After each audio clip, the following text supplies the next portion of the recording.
ધોરણ 8 વિજ્ઞાન વિષયની અંદર આપણે ગઈ વખતે ભૂમિની જે ખેત પદ્ધતિ હતી, બરાબર, જમીન વિશેની જે ખેત પદ્ધતિ ત્યાં સુધીનો અભ્યાસ કર્યો હતો. હવે આગળ છે કે ભૂમિને તૈયાર કરવી, જેના વિશેની મેં જાણકારી તો આપેલી હતી તમને કે ભૂમિને તૈયાર કરવીનો અર્થ શું થાય. બરાબર, તો જો ભૂમિને તૈયાર કરવી, જેની અંદર ઉપરની તમામ પેલી પ્રક્રિયા જે હતી પહેલાં, કે જમીનને ખેડવામાં આવે, પોચી બનાવવામાં આવે, જેના કારણે હવાની અવરજવર થઈ શકે, બરાબર, એને સૂર્યપ્રકાશ પૂરતા પ્રમાણમાં મળી શકે. તો આ જે છે એ ભૂમિને તૈયાર કરવી એનો ભાગ છે. પાક ઉછેરતા એટલે કે રોપતા પહેલાં ભૂમિને તૈયાર કરવી તે પ્રથમ ચરણ છે. ખેતી કરવા માટે સૌથી પહેલાં શું કરવામાં આવે તો ભૂમિને તૈયાર કરવી, મતલબ જમીન ખેતી કરી શકાય તે માટે ખેતી લાયક બનાવવી. કારણ દરેક જમીનમાં ભેજ ગ્રહણ શક્તિ, જમીનમાં રહેલા પોષક તત્વો, બરાબર, કાર્બનિક પદાર્થો, આ બધું એક સરખા પ્રમાણમાં ના હોય તો જે ખૂટે છે એ ઉમેરવું પણ પડે. તો માટીને ઉપર નીચે કરવી અને પોચી તે ખેતીનું મહત્વપૂર્ણ કાર્ય છે. આથી મૂળ જમીનમાં ઊંડાઈ સુધી જઈ શકે. જમીન પોચી હોય, બરાબર, તો પોચી જમીન હોય તો મૂળ ઊંડાઈ સુધી વિસ્તરી શકે છે, એ સરળતાથી વૃદ્ધિ પામી શકે. પોચી માટી શા માટે મૂળને શ્વસન કરવામાં સહાય કરે છે તો પોચી માટી માટીમાં રહેતા અળસિયા અને સૂક્ષ્મજીવોની વૃદ્ધિ કરવામાં સહાય કરે. હવે જો કોની વૃદ્ધિ થઈ રહી છે, પોચી માટીમાં જે અળસિયા રહેલા છે, બરાબર, અને સૂક્ષ્મજીવો છે એની વૃદ્ધિ કરે. પોચી માટી હોય તો એના કારણે શું થાય તો હવાની અવરજવર થઈ શકે, એને સૂર્યપ્રકાશ મળી શકે. માટી પોચી હશે તો સરળતાથી અળસિયા તથા બીજા સૂક્ષ્મજીવો એને પોતાના પોષક તત્વોની જે જરૂર હોય ખોરાકની એ પણ મેળવી શકશે. ત્યાર પછીનું સૌથી મહત્ત્વનું કાર્ય કે અળસિયા અને સૂક્ષ્મજીવો શું કાર્ય કરે તો આ જે પદાર્થો ઉત્સર્જિત કરશે, અળસિયા અને સૂક્ષ્મજીવો છે એ શું કરે છે, અમુક પદાર્થોનું ઉત્સર્જન કરે. જેમ કે માની લે, ચલો એક અળસિયું જ લઈએ. આ અળસિયું કોઈ એક નાનું એવું અળસિયું છે અને કોઈ કારણોસર માની લે કે એ મૃત્યુ પામે, તો એનો જે મૃતદેહ હોય અળસિયાનો, બરાબર, એ અળસિયાનું શરીર જમીન પર કોહવાય. આ કોહવાટથી જે પદાર્થ મળી રહ્યો છે એ જમીન માટે ખાતર સ્વરૂપે હોય. એ સિવાય સૂક્ષ્મજીવોના જે મળમૂત્ર હોય એ પણ ખેતર માટે એટલે કે જમીન માટે ખાતર સ્વરૂપે હોય છે. તો આમ જોવા જઈએ તો અળસિયા અને સૂક્ષ્મજીવો જે છે એ ખેતર માટે, જે ખેતરની જમીન છે એની માટે કાર્બનિક પદાર્થો પૂરો પાડતો સ્ત્રોત પણ કહી શકીએ. તો તે માટીને ઉપર નીચે કરી પોચી કરે છે, તેમાં સડતા સેન્દ્રિય પદાર્થો ઉમેરે છે. સડતા સેન્દ્રિય પદાર્થો જેને હ્યુમસ કહેવાય. હવે જો સેન્દ્રિય પદાર્થો એટલે શું તો જેની વાત કરી મેં, મૃતદેહ, બરાબર, સડે, મળમૂત્ર, આ પણ સડતા સેન્દ્રિય પદાર્થોમાં જ વર્ગીકરણ કરી શકાય છે. પરંતુ શા માટે માટીને ઉપર નીચે અને પોચી કરવી આવશ્યક છે તો તમે અગાઉના ધોરણમાં અભ્યાસ કરી ચૂક્યા છો કે માટીમાં ખનિજ, પાણી, વાયુ તથા કેટલાક સજીવો જોવા મળે છે. જમીનમાં કયા કયા પદાર્થો રહેલા છે તો એની અંદર પહેલું તો કીધું ખનિજ. તમને એમ થાય જમીનમાં કેવી રીતે ખનિજ હોય તો એક નાની એવી રમત તમે બધા જ રમ્યા હશો. લોહ ચુંબક હોય એને આપણે જમીન ઉપર સહેજ થોડી વાર માટે જો મૂકવામાં આવે અથવા ઘસવામાં આવે તો તમે જાણો ઘણા બધા નાના નાના કણો એની ઉપર ચોંટી જતા હોય છે. આ કણો લોખંડ એટલે કે આયર્નના હોય છે. તો જો વિચારો કે આયર્ન પૃથ્વીની સપાટી ઉપર આવી રીતે જોવા મળે તો માત્ર અહીંયા આયર્ન એક જ ધાતુ, એક જ ખનિજ નહીં, બીજા ઘણા ખનિજ હોય છે. ત્યાર પછી પાણી. જમીન પાણીને અંતઃસ્ત્રવિત કરે. તમે જાણો છો કે પાણી જમીનમાં ઉતરે છે, બરાબર? પાણી છે જમીનમાં ઉતરતું હોય છે. અને એવું પણ તમે પાણી છે જમીનમાં ઉતરતું જોયું હોય કે જેમ કે માની લો કે તમારા ઘરની સામે કોઈ એક જગ્યા છે જ્યાં વરસાદ પડ્યો, થોડીવાર માટે ત્યાં પાણી ભરાઈ પણ ગયું, પરંતુ એ પાણી મહિનો, 2 મહિના, વર્ષ, 2 વર્ષ સુધી ભરાયેલું નહીં. થોડો ઘણો સમય થાય, 2-4 દિવસ, એટલે પાછું જમીનમાં ઊંડે ઉતરી જતું હોય છે. તો આ પાણી જે જમીનમાં અંદર ઉતરે એ જમીનમાં સંગ્રહ પણ પામતું હોય છે. તમે જાણો છો કે આપણે ત્યાં ટ્યુબવેલ, જેને આપણે બોર કહીએ છીએ, એના દ્વારા જમીનમાં રહેલું પાણી ખેંચવામાં આવે છે, બરાબર? તો જમીનમાં પાણી પણ રહેલું છે. નંબર 3 ઉપર કીધું વાયુ. હવે જમીનમાં વાયુ પણ હોય અને આ વાયુ વનસ્પતિના મૂળ જે છે એ શ્વસન કરવામાં ઉપયોગ કરે. વનસ્પતિમાં એના પર્ણ, પ્રકાંડ, મૂળ આ બધું અલગ અલગ શ્વસન કરતું હોય.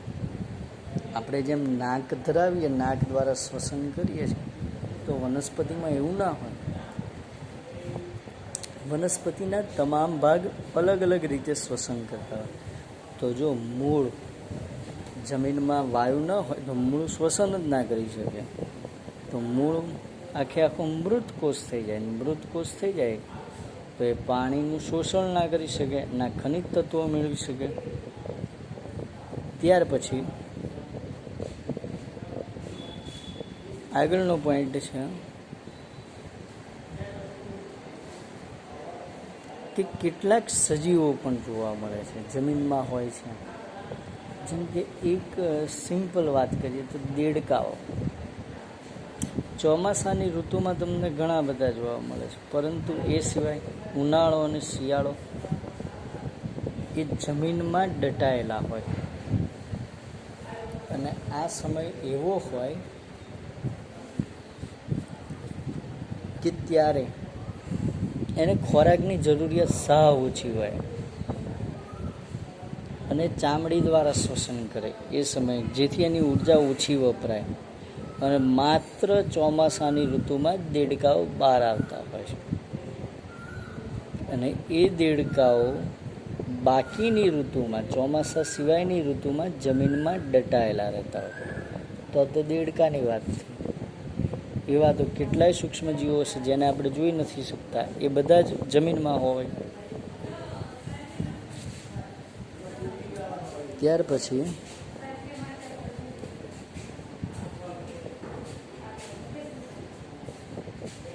મૃત વનસ્પતિ તેમજ પ્રાણીઓ પણ જમીનમાં જોવા મળતા સજીવો દ્વારા વિઘટન પામે છે.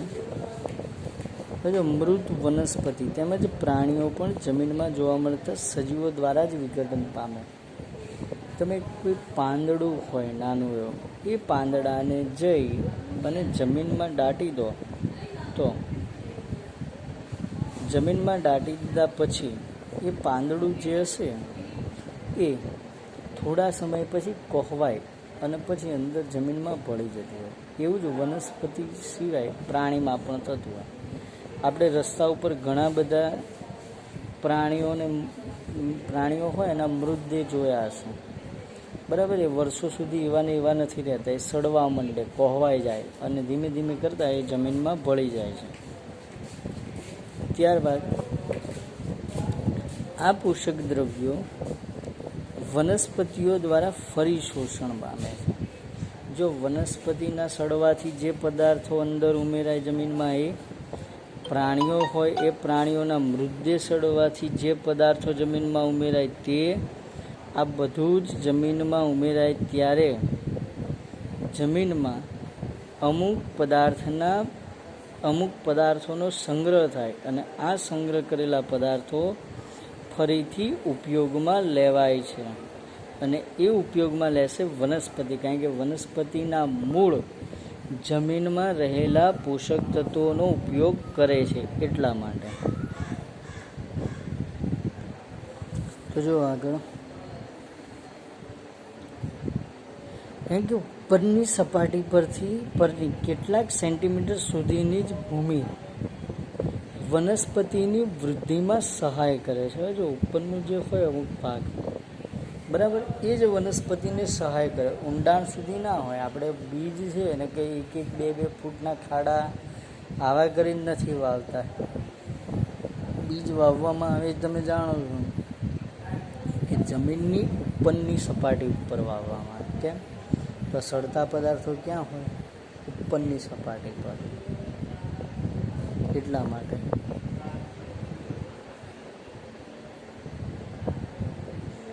તો તેને ઉપર નીચે કરવાથી તેને ઉપર નીચે કરવાથી અને પોચી કરવાથી પોષક તત્વયુક્ત ભૂમિ ઉપર તરફ આવી જાય છે અને વનસ્પતિ આ પોષક પદાર્થોનો ઉપયોગ કરી શકે છે. એટલા માટે માટીને ઉપર નીચે અને પોચી કરવી પાક રોપવા માટે અત્યંત મહત્વપૂર્ણ છે. જો પાક રોપવો હોય તો એને પોચી કરવી પડે, ઉલટ સુલટ કરવી પડે જમીનને. આ ના કરીએ તો શું થાય? તો પોષક દ્રવ્યો જે અંદર રહેલા છે ઉપર સુધી ના આવી શકે, માની લઈએ ચલો. અથવા બીજું એવું માની લઈ શકાય કે જમીન પોચી થશે જ નહીં તો વાયુ અને પાણી બંનેની અવરજવર સરળતાથી ના થઈ શકે. તો જેટલો પાક એટલે કે બીજ જે પણ હોય એ બીજનું અંકુરણ જેટલા પ્રમાણમાં થવો જોઈએ, જેટલો પાક ઉગવો જોઈએ એટલો ના મળે, ઓછો મળશે. તો એના કારણે નુકસાન ખેડૂતને જઈ શકે છે. તો એને પહેલાં તો જમીન તૈયાર કરવી પડે, ખેતી લાયક બનાવવી પડે, ત્યારબાદ ખેતી કરી શકાય. તો જો માટીને ઉપર નીચે અને પોચી કરવાની ક્રિયા જે છે એને શું કહેવાય છે? ખેડાણ. આ પ્રક્રિયાને હળ ચલાવીને કરવામાં આવે છે.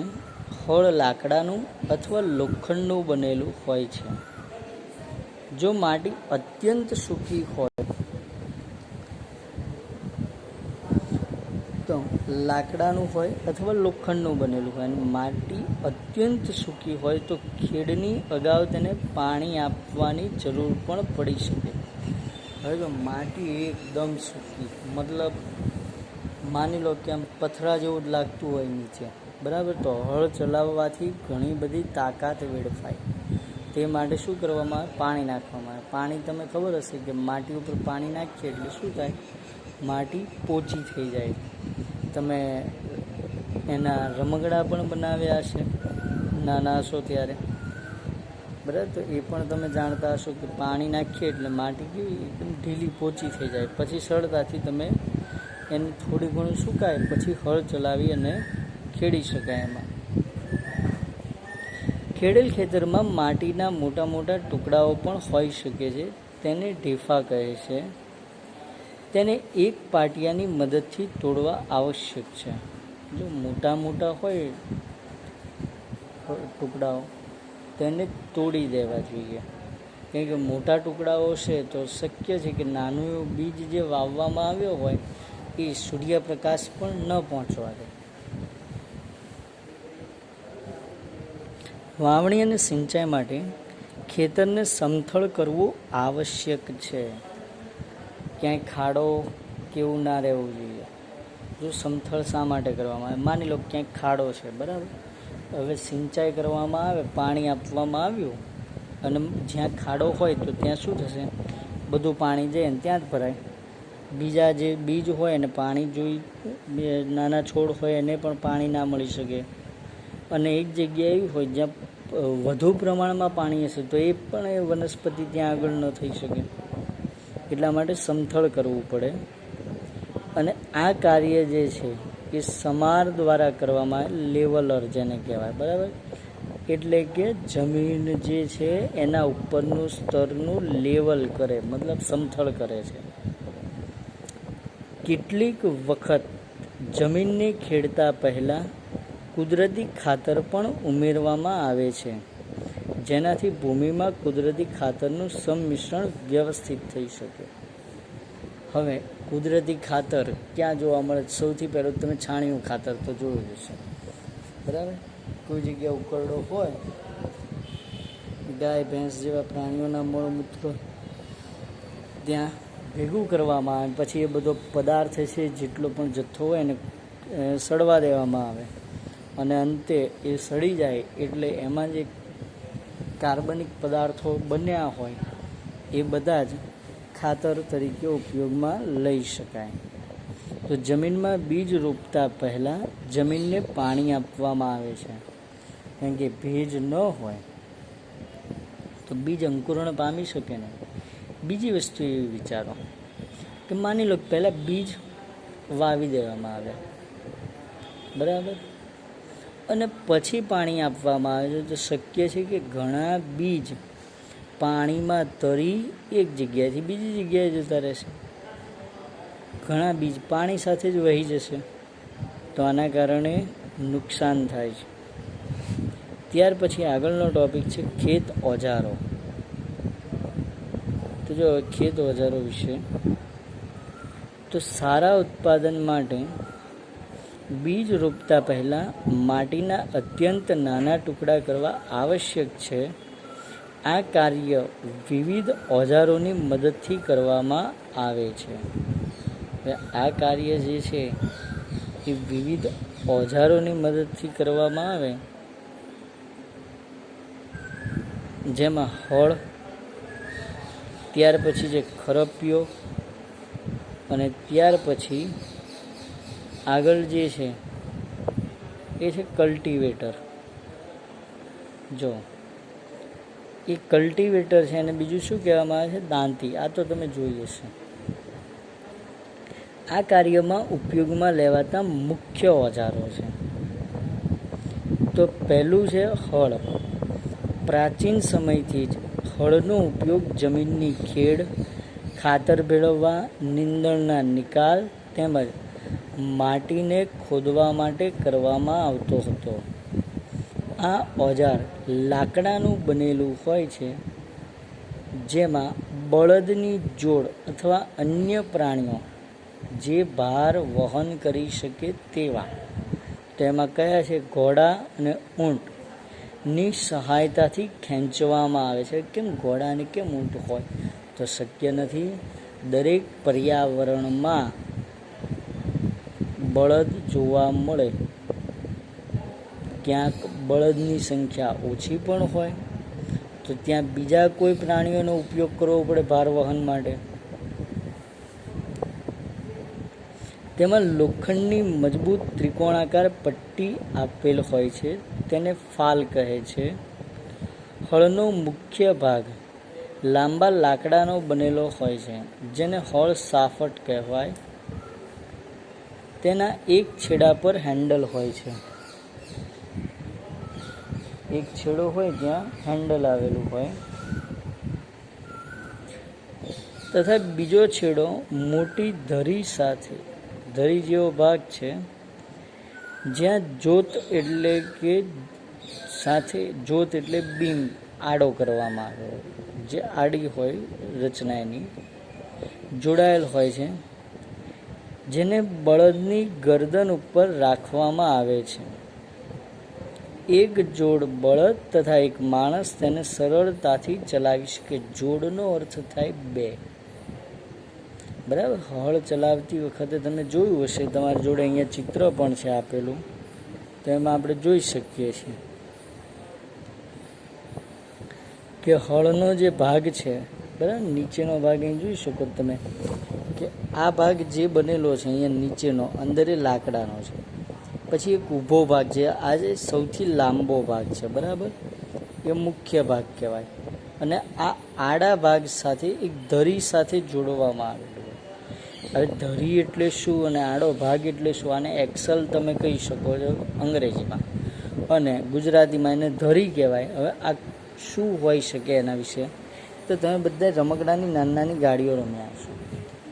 એ રમકડાની ગાડીઓમાં તમે જોયું છે પેલા પૈડા હોય તો બંને પૈડા તમને ખબર હશે કે એમાંથી એક પૈડું સરળતાથી કાઢી લેતા અને પેલું સળિયાવાળી આખી રચના હોય ને કાઢતા આખી, અને પછી બીજું ટાયર આમ લગાવી દો એટલે ટાયર જે છે તમારા બંને ગાડીના એ જે આડા સળિયા સાથે જોડેલા છે ને, આડા સળિયાને કહેવાય ધરી, જેની ફરતે મુક્ત રીતે ફરી શકે પૈડો એને કહેવાશે ધરી.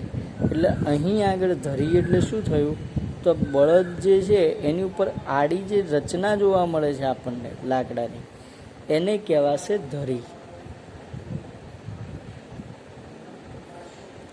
તો આજકાલ લોખંડના હળ ઝડપથી લાકડાના હળની જગ્યા લઈ રહ્યા છે. ત્યાર પછીના નંબર ઉપર છે ખરપિયો. આ એક સરળ ઓજાર છે જે નીંદણને દૂર કરવા અને જમીનને પોચી કરવા માટે વપરાય છે. તો જો તમને અહીં આગળ તમામના નામ પણ આપેલા છે, બરાબર, કે હળ સાફટ કોને કહેવાય, જોત કોને કહેવાય, ત્યાર પછી ફાલ કોને કહેવાય, આ તમામના અહીંયા નામ પણ તમને આપેલા છે. તો ખરપિયો સરળ ઓજાર છે જે નીંદણને દૂર કરવા અને જમીનને પોચી કરવા માટે વપરાય છે. તેમાં લોખંડ કે લાકડાનો લાંબો દંડો આવેલ હોય છે. એક મજબૂત પહોળી અને લોખંડની વળેલી તકતી તેના એક છેડે જોડાયેલ હોય છે જે બ્લેડની માફક કામ કરે છે. તેને બીજો છેડો પ્રાણી દ્વારા ખેંચવામાં આવે છે. જો તમે અહીંયા જોઈ શકો છો બીમ જે છે આવડો એને પાણી સાથે જોડવામાં આવે. અહીંયા ધરી કે સળિયો જેને હમણાં મેં વાત કરી હતી. ત્યાર પછી વળેલી તમે પ્લેટ જોઈ શકશો, ઉપર હેન્ડલ આપેલું છે, બસ. ત્યાર પછી પકડ મતલબ પકડવા માટેનું એ છે. ત્યાર પછી નંબર 3 ઉપર દાંતી અથવા એને કલ્ટિવેટર પણ કહેવામાં આવે. ચિત્રોમાં જોઈ શકો પહેલાં દાંતી શું છે એ, બરાબર. આના વિશે તમે જાણો છો. પેલા ટ્રેક્ટર હોય એમાં ઘણી બધી જગ્યાએ તમે આવી દાંતી જોઈ હશે. આજના સમયમાં ખેતરની ખેડ ટ્રેક્ટર દ્વારા સંચાલિત દાંતી એટલે કે કલ્ટિવેટર વડે કરવામાં આવે છે. કલ્ટિવેટરના ઉપયોગથી શ્રમ તથા સમય બંનેની બચત થાય છે. અહીંયા જો તમે ટ્રેક્ટરનો ઉપયોગ કરવા